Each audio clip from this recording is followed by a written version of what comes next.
할렐루야, 우리 RG 친구들 반갑습니다. 저는 피지를 담당하는 백남훈 목사입니다. 네, 함께 기도하겠습니다. 사랑과 은혜가 풍성하신 주님, 오늘 RG 예배를 통해 주님께 영광 돌리게 하시니 감사합니다. 예배하는 한 사람 한 사람이 주님의 영광을 돌리는 주님의 귀한 자녀들로 은혜 받는 시간 될 수 있도록 역사하여 주시옵소서. 찬양과 기도와 선포되는 말씀에 성령 부어주시고 함께 예배하는 모든 이들의 마음을 감동시키사 주의 자녀로서 살아갈 수 있는 힘과 능력을 얻게 하여 주시옵소서. 세상에 끌려다니지 않고 위축되지 않고 하나님의 말씀 위에 든든히 서서 세상을 주의 나라로 바꿔나갈 수 있는 능력의 사람들이 다 되게 하여 주시옵소서. 오늘의 모든 예배 순서 성령께서 인도하여 주실 줄 믿고 또 말씀에 기름 부어 주실 줄 믿고 감사드리며 우리 구주 예수님의 이름으로 기도하옵나이다. 아멘. 오늘 말씀은 레위기 19장 2절 말씀입니다. 너는 이스라엘 자손의 온 회중에게 말하여 이르라. 너희는 거룩하라. 이는 나 여호와 너희 하나님이 거룩함이니라. 아멘. 할렐루야. 예배 자리에 함께한 모두에게 하나님께서 주시는 은혜와 평강이 함께하길 바랍니다. 구약 성경은 총 39권으로 순서는 창세기, 출애굽기, 레위기, 민수기, 신명기 순으로 진행됩니다. 창세기는 하나님이 천지를 창조하신 내용이 있고 아브라함과 이삭과 야곱 그리고 요셉의 이야기가 그려집니다. 출애굽기는 이스라엘 백성이 이스라엘을 탈출한 이야기입니다. 그렇다면 레위기는 무슨 내용을 담고 있을까요? 지난주 우리는 십계명에 관한 말씀을 들었습니다. 하나님이 모세에게 십계명을 주시고 여러 가지 율법들도 같이 주셨다고 했던 말씀 기억나시죠? 레위기는 하나님께서 이스라엘 백성들에게 주신 여러 가지 율법들에 대한 이야기가 나옵니다. 지난주 십계명을 어디서 받았다고 했는지 혹시 기억나시나요? 시내산에서 받았다고 했습니다. 이런 여러 가지 율법들에 대한 내용을 어디서 받았을까요?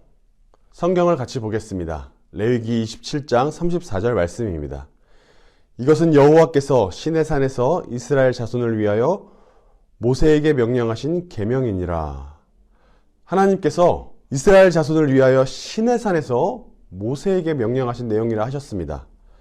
그러면 레위기가 1장부터 27장까지인데 시내산에서 모세에게 이것을 다 전달하셨을까요? 다시 성경을 보겠습니다. 레위기 1장 1절입니다.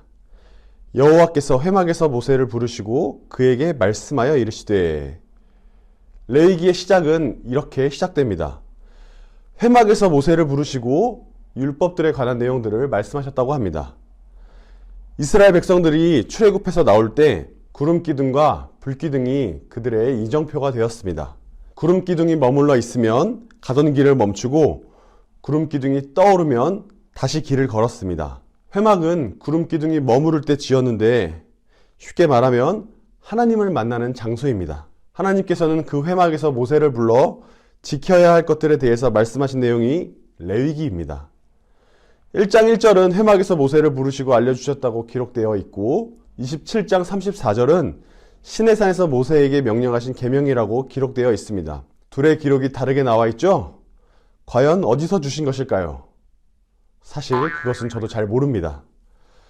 여러분들의 상상에 맡기겠습니다. 다만 생각해 볼 때 하나님께서 레위기 1장부터 27장에 해당하는 부분을 시내산에서 전부 주시진 않았을 것 같고 1년 정도 이 시내산 근방에 머무를 때 말씀하시지 않았을까라는 생각을 해봅니다. 왜냐하면 1장부터 27장까지 너무 길기 때문이죠. 중요한 것은 어디서 주셨느냐가 아니라 어떤 내용을 주셨느냐입니다. 레위기의 내용이 대부분 지켜야 할 것들에 대해 말하고 있기에 대부분 이건 하지 마라, 이건 해야 된다라는 명령입니다. 성막 내에서 이루어지는 제사를 중심으로 이야기가 구성되기 때문에 법전 같기도 하고 이해가 안 되는 부분도 많이 있어 많은 사람들이 성경 일독을 마음먹었다 포기하게 되는 구간이 레위기이기도 합니다. 그러나 레위기는 유대인들 사이에서 자녀에게 가장 우선적으로 교육하는 책입니다. 하나님이 주신 계명과 율법을 예배 생활에서 실제 삶에서 구체적으로 어떻게 실행해야 하는지 설명하기 때문입니다. 하나님께서 거룩하시기에 인간도 거룩해질 수 있는 방법이 계명과 율법을 지키는 것입니다. 그러나 우리가 성경에 기록된 계명과 율법을 온전히 다 지킬 수 있을까요? 그것을 전부 다 지킬 수 있는 분은 예수님밖에 없습니다. 사람은 누구나 죄에서 자유로울 수 없습니다. 혼자의 힘으로는 절대로 죄를 극복할 수 없기 때문에 거룩해질 수 없는 존재입니다.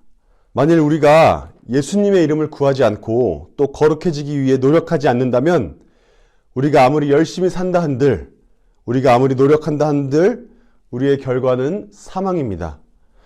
죄의 싹은 사망이요 하나님의 은사는 그리스도 예수 우리 주 안에 있는 영생이니라. 죄를 지으면 죽어야 하지만 그 죄를 대신할 방법이 있습니다. 죄를 대신해 피를 흘리면 죄의 문제가 해결됩니다. 생명이 피에 있으므로 피가 죄를 속하느니라. 그런데 우리가 죄를 짓고 회개할 때 자기 피를 흘려서 죽으면 이 세상에 남아있을 사람이 하나도 없습니다. 그래서 하나님은 사람이 죽어야 하는 것을 대신해 동물이 죽는 방법을 마련해 주셨습니다. 이런 이유로 하나님께 피 흘리는 제사를 드리기 위해 동물을 가져오는 사람은 동물을 잡기 전에 그 동물의 머리에 안수하면서 자신의 죄를 동물에게 전가합니다. 그러나 아무 죄가 없으신 예수님께서 십자가에 달려 돌아가심으로 더 이상 동물들에 의한 제사는 필요 없게 됐습니다. 그래서 우리는 기도할 때 예수님의 이름으로 기도하는 것입니다. 참 다행이죠? 만일 예수님이 오시지 않았다면 우리는 예배드리러 올 때 동물을 한 마리씩 데려와야 했습니다. 어서 그 동물의 피를 흘리게 하고 불에 태워서 우리의 죄를 고백하며 회개하는 시간을 가져야 했습니다. 하나님께서 주신 계명과 율법을 지키는 사람은 하나님이 기뻐하실 만한 사람이기도 하고 이웃에게도 귀히 여김받는 사람이 됩니다. 하나님을 사랑하고 이웃을 사랑함으로 하나님께 영광 돌리는 삶의 주인공으로 사시길 축복합니다. 기도하겠습니다. 거룩하신 하나님, 예배의 자리에 모여 하나님을 예배하게 하신 것 감사합니다. 크리스찬으로 산다는 것, 하나님을 사랑하고 이웃을 사랑해야 한다고 배웠습니다. 예수님을 따르기가 점점 더 어려운 세상이지만 하나님 찾으시는 예배자가 RG 공동체가 되게 하옵소서. 세상에서 빛과 소금으로 살 때 손해본다 한들 아까워하지 않게 하시고 하나님께 영광 돌리는 귀한 공동체 되게 하옵소서. 예수 그리스도의 이름으로 기도합니다. 아멘.